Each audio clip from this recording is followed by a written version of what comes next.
start our session. Start our session. In the last In the session, we last have session, we seen have seen the drug docking, drug docking, where where we have we used the have used the docked protein, dock which is in protein, a which is in a complex of complex one of of the one drug, of the drug whose name is whose name is benzamidine, benzamidine, and we have and we docked have docked the target our protein, target whose name protein, is whose name is beta-trypsin. beta-trypsin. In that In session, that we have session, we seen have that seen that if if your if drug your is in a drug is in complex complex mode, mode, then it then becomes it very becomes easy very for easy us to for us find to out the find out active the site. active site. Okay, Okay. but But if we if have we have a a protein protein structure structure where where antibiotic or antibiotic a or a drug drug or any or other any other chemical chemical not is in a not in a complex with the complex with the protein, protein, then it then it becomes becomes tough tough for us to for us find to the find the binding site. binding site. Hence, we'll Hence, see we this see this tutorial tutorial where where if this if such this kind of such a kind of situation comes situation where comes, your where binding site your has not binding been site has not been determined by the determined by attached the or a attached complex or ligand, complex ligand, then how to then go how for to the go for drug the docking. drug docking. Okay, that's Okay, what we are that's what we are looking after looking today. after today. So for that we are For going that, for we are this going for this tutorial. tutorial. Here we are Here we are docking docking HIV HIV protease protease inhibitor inhibitor, and and where where ligands are in a ligands are in a separate separate structural structural files. file. Okay, Okay, so this is very very important important that that here here both both files are files are different different, and and your your target, your target, your protein protein, is not is not having any having any complex complex ligand, ligand, right? right? So we'll learn We'll learn how we how can we go can for go for that. that. So what we So are what we doing are doing here, here, we are we are docking a docking a HIV HIV protease protease inhibitor inhibitor. whose name His is name is XK260. XK260. Okay, Okay, XK260. XK260. So how So to how to go go for for this? this? You should You have should have worked worked thoroughly with thoroughly the with the benzamidine beta-trypsin tutorial before before running this running this tutorial. tutorial. So we have We have already already learned learned that that particular particular program. We program. have We have learned number learned of number things of from things from that. that. So we have We to have use to use some part some of part of that that tutorial tutorial into into our our working, working, and and then we we can be can be able able to to dock dock the the protease protease inhibitor inhibitor XK263 XK263 uh, in a, in, a, in an in an enzyme. enzyme. Okay. Okay. So what we So will learn what we here, will learn here, you will we will learn learn how to how run to a run a docking docking calculation, calculation okay, using using ligand ligand stored in a stored in a separate separate file. Now this is very file. important, and the This is protein very target in a important. different And file. So if protein your target in a different file. If one drug your and another two protein is drug, in a one different drug and file, another protein then is how in a to dock different them? file, That is the then how to process. dock them? Then That is the how to process. visualize Then how hydrogen to bonds visualize between the hydrogen ligands and the bonds protein. between the ligands Means and the protein. Means this is again very important. this is again very Once important. the Once drug the binds to the drug protein binds with to the some protein minimum with energy, some minimum energy, at what at what location of the location of protein, the means the protein, amino acids, means the the amino acids, interaction is the taking place, interaction is taking especially its place, hydrogen bond especially its with the hydrogen ligands, that we will bond be able to with the ligand, showcase it here. that we will be Okay. able to Then showcase it here. Okay. we'll be able to Then explore we'll ribbon be able to rendering of explore the protein ribbon rendering that will of the enhance protein, your ability to that will understand the enhance your ability structure. to So these understand the three things we structure. will So these understand three here things we will in understand detail. here in detail. Okay, so how to go Okay, for so it? how to go for it? Structure files you will be need Structure are files of you will be need Argus are Lab of 40 Argus Lab tutorials 40 docking HIV tutorials protease and docking folder. HIV protease and Okay. folder. To Okay. reach here again, To reach we here know how to again, go for we it. know how to go for Okay. it. Okay. So first thing is So first thing you is have to reach to this you have to part reach to this part and you have to and you have to open one HVR one file. HVR Okay. file. So Okay. open a protein Open a data bank protein file data of bank one file of one HVR. So this is a HVR. This is protein the molecule. protein Okay. molecule. This is Okay. not a This drug is not a molecule. drug This molecule. is a This protein is a molecule. protein molecule. It is It situated is in a situated in a tutorials tutorials docking docking HIV proteins HIV folder. proteins folder. So we have to We locate have it to locate here. it here. So we go to the We go to file the file section, section, open, open,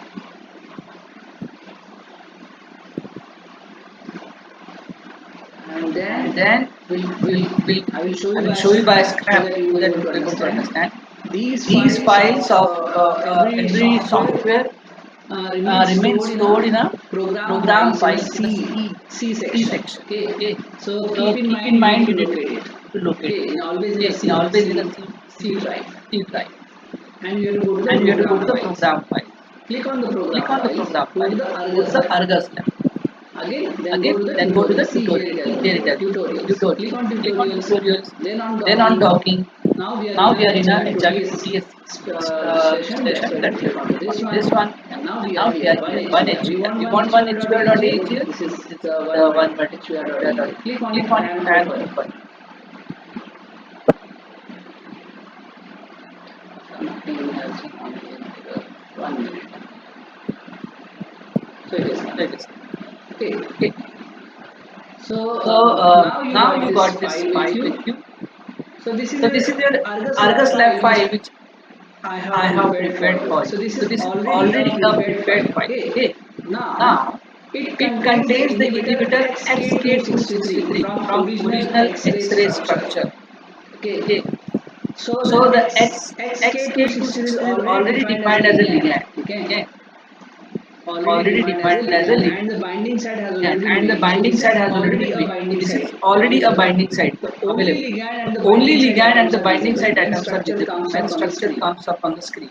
Make sure Make the sure molecule the tree view molecule tool tree is view tool visible. is So visible. what they So have what they have done, done, they have already they have prepared the already two files. Okay, prepared the two that is files. of one Okay? is of That ligand, is of another is of one is of protein, ligand, another is of and protein, they are already and available they are here. already But they are available saying like here. that. But they are saying like that. Okay. Okay. So make sure the So make sure that tree view tool is tree view visible. tool is visible. Our tree view Our tool is tree view visible tool is here. visible here. Then expand the tree Then view expand the tree view to view the one to view HVR. the So one this is HVR. So this is one HVR. I one am HVR. expanding I am it. Okay. expanding it. Okay. And the And toolbar the and toolbar toggle and the tree toggle view. the tree Okay. view. Okay. After After expanding, expanding, you will see you will something see like something this. like this. Okay.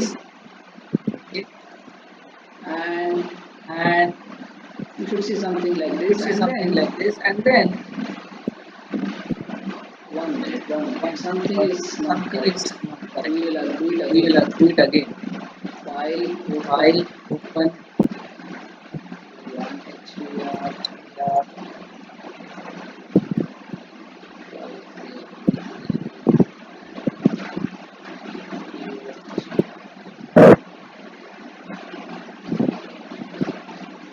Some error is coming. Error is We are not getting we are not something like getting this. something like this. We are getting a whole We are protein. getting a whole protein. That's why it's a problem. That's why it's a problem.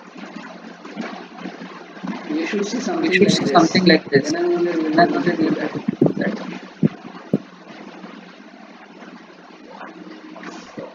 Close it Load. down.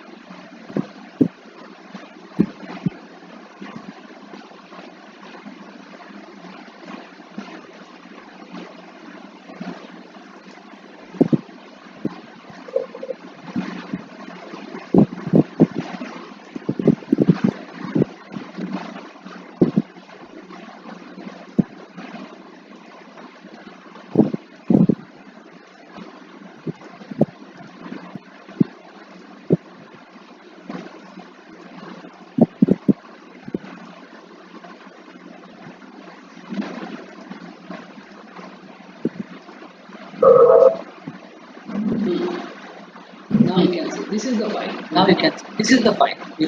Okay. Sometimes you need to see that Sometimes you need to your see file is that correct or not. your We the have file is correct downloaded or not. 3DB We file have and that's downloaded why 3DB we file are and not that's getting why such kind of we are structure. not Now we getting are such kind of correct. structure. See. Now we are correct.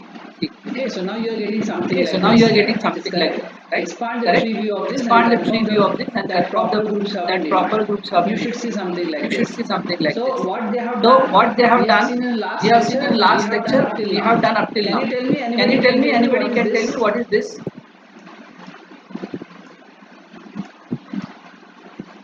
Now, Now, can can anybody anybody tell tell me me what what these these red and blue these part is red and blue consist part of? is What is this? consist of? What is this? What this red and blue What part this is? red and blue part is? Can anybody Can let me anybody know? let me know? What is this red What is and blue this red part? and blue part?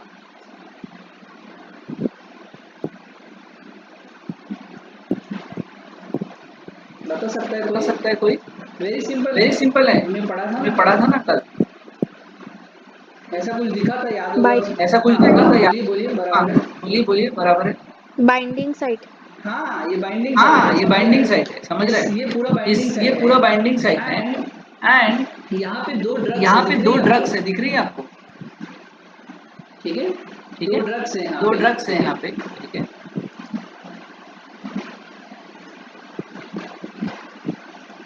दिख रही है?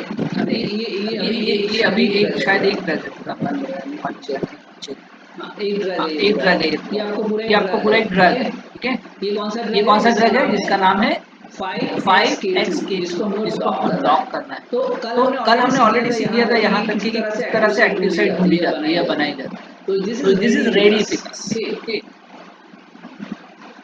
सो So now now examine the hydrogen bonding in the XN XN structure, structure, ठीक है? ठीक है। ये ये already already docking docking हो हो चुका चुका है है, यहाँ ठीक पे, ठीक है? है। इस तरह से इस तरह से और आपको उसका एनालिसिस एनालिसिस करना है, करना है, ठीक है। सो So right click on XK2 XK2 X-ray, X-ray, ये दिख ये रहा दिख है रहा आपको? है? राइट Right क्लिक, click, ठीक है? ठीक है। And And click click on on show hydrogen hydrogen bonds. bond,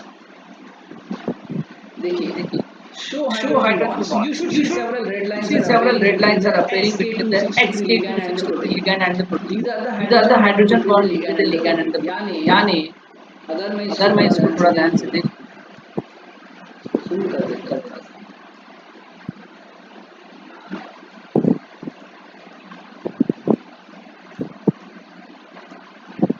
आपको यहाँ पे बॉन्ड दिख रहे हैं।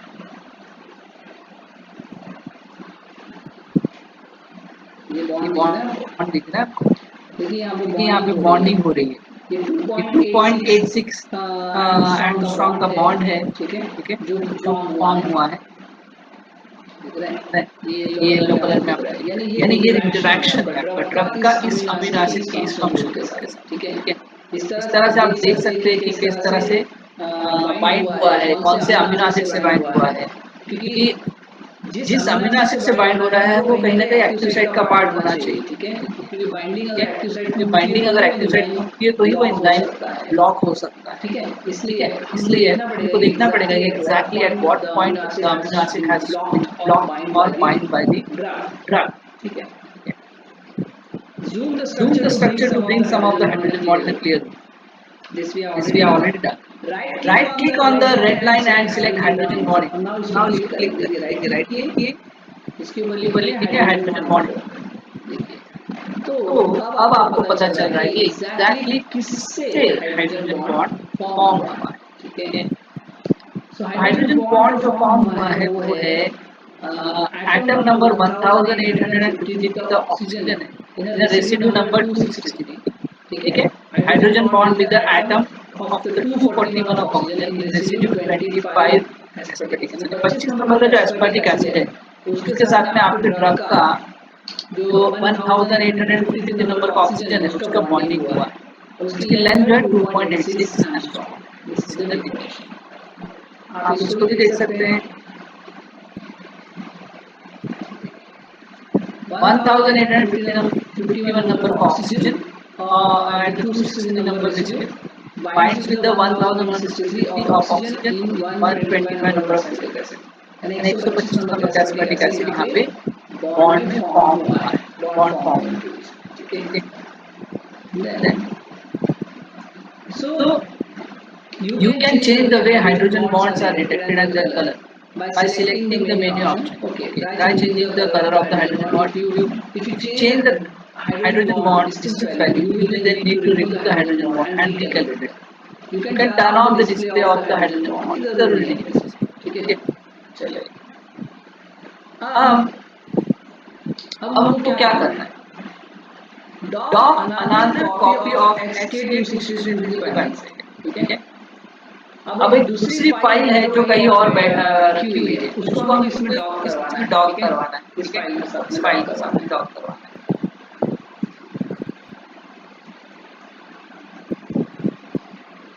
So for that, what is the procedure? Open the file xk262.agl। याद होगा हमने कल सिर्फ एक बार फाइल में गए, उसके उसके बाद में कभी फाइल में ओपन करने सेक्शन में नहीं गए। पर आज हम क्या कर रहे हैं, आज हम 2 बार उस फाइल सेक्शन में जा रहे हैं और दूसरी फाइल को यहाँ अपलोड कर रहे हैं। ठीक है, ये इसलिए कर रहे हैं क्योंकि हमारा जो ड्रग है जिसको हमको बाइंड करना है वो अलग फाइल में प्रेजेंट है, वो स्ट्रक्चर में अवेलेबल नहीं है, और अब हमको उसको डॉकिंग रिएक्शन में पुट अप करना है। ठीक है, so what you have to do, you have to open the file x3262.kgl, ठीक है, located in this folder। तो हमको उसको यहाँ पे लोकेट करना पड़ेगा। देखिए थोड़ा सा ध्यान से यहाँ पे फाइल और ये वाली फाइल ओपन करिए आपको xk26 को ओपन करें। देखिए जैसे मैंने ओपन किया आपको वो स्ट्रक्चर दिखना शुरू हो गया और यहाँ एक फोल्डर बन गया xk26। अभी सेकंड फाइल है, ठीक है, पहली फाइल कौन सी है आपकी 1HBr, 1HBr ये आपका प्रोटीन है, और ये कौन है आपका, ये ड्रग है। ये दोनों की फाइल्स अलग अलग है। So if you have a different files at different location then you have to follow this process. ठीक है, then so I have already created a ligand group for this structure and you should verify this by looking at in the group folder called SK260 molecule and review।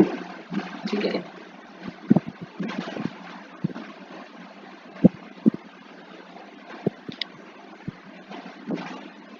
so bring the doc box setting along with the drop box setting by clicking onto this logo। यहाँ पे आपको लोगो दिख रहा है, click करेंगे। Under the ligand drop box, you should select the ligand to dock xk2। कल हमने यहाँ पे कौन सा लिगैंड लिया था या लिगैंड एक्स3 लिया था, लिगैंड में बाइंडिंग में लिगैंड लिया था या लिगैंड एक्स3 लिया था,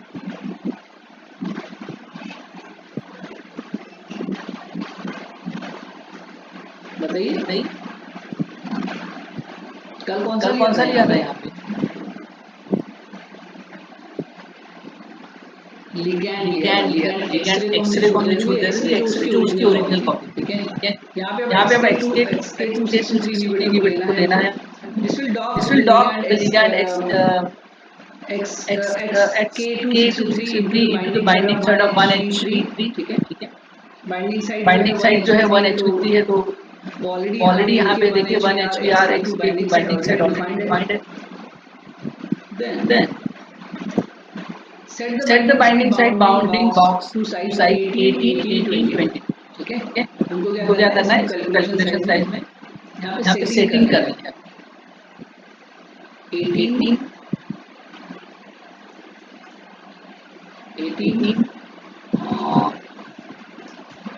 22 डलना है। ठीक है, 18 and 22 डलना है, so that आपका जो बॉक्स है पीछे में आपको दिख रहा होगा वो सेट हो जाएगा। Make sure this dock is the docking unit, and ligand is flexible, and calculation type should be dock। ठीक है, ready, अब हम स्टार्ट करेंगे। ठीक है,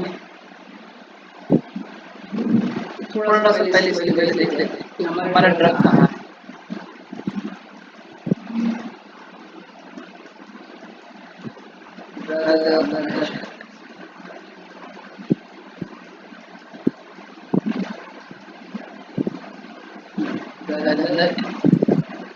यहाँ दिखाना है, ये जाएगा अंदर बैठेगा।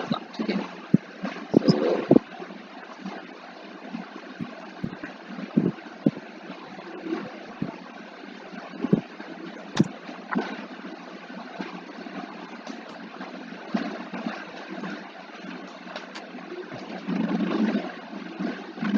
then start, see what happens।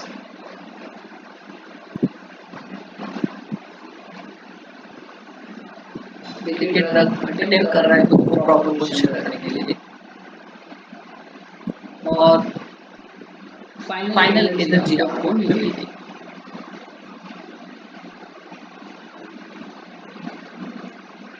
So final energy जो आपको मिली वो आपको मिली है -15.369 किलो कैलोरीज।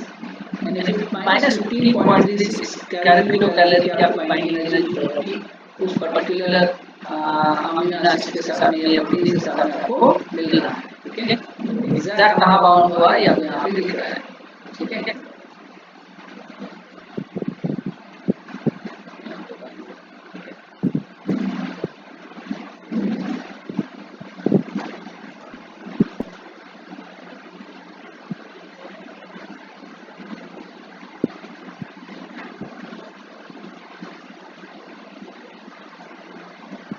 आपकी बाइंडिंग साइट है, ये लिमिटर है,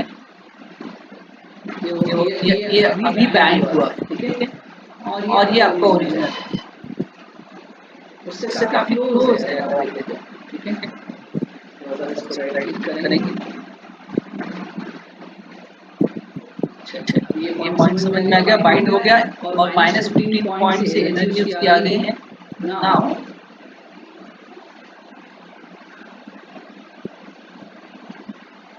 first thing you will see in the Sarjas lab is the copies of the XK263 inhibitor. अभी हमको दो कॉपीज ध्यान देनी है। ठीक है, the group from XK263.AGL into the 1HPR.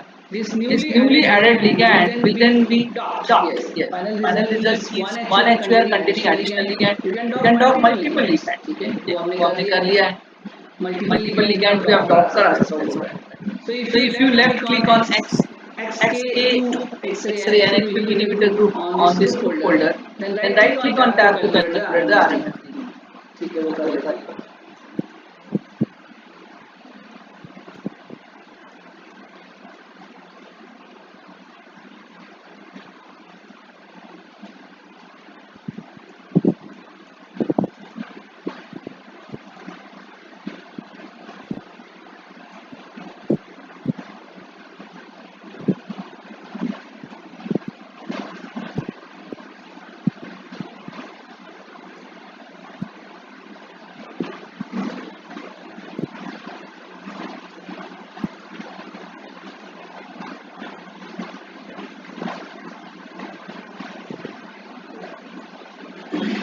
So हमको XK2 X-ray और XK263 इनहिबिटर जो है 1VHPR ग्रुप फोल्डर को क्लिक करना है। ठीक है,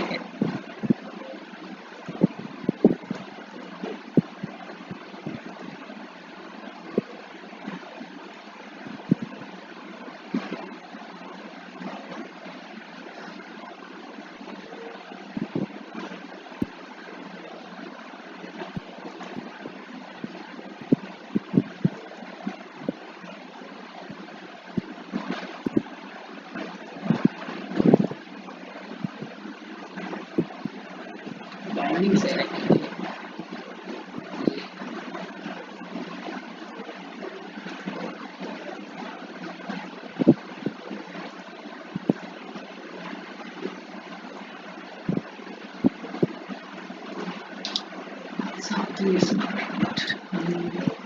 if you click on X-ray this one and you go to HPR group, then right click on a group tab and then calculate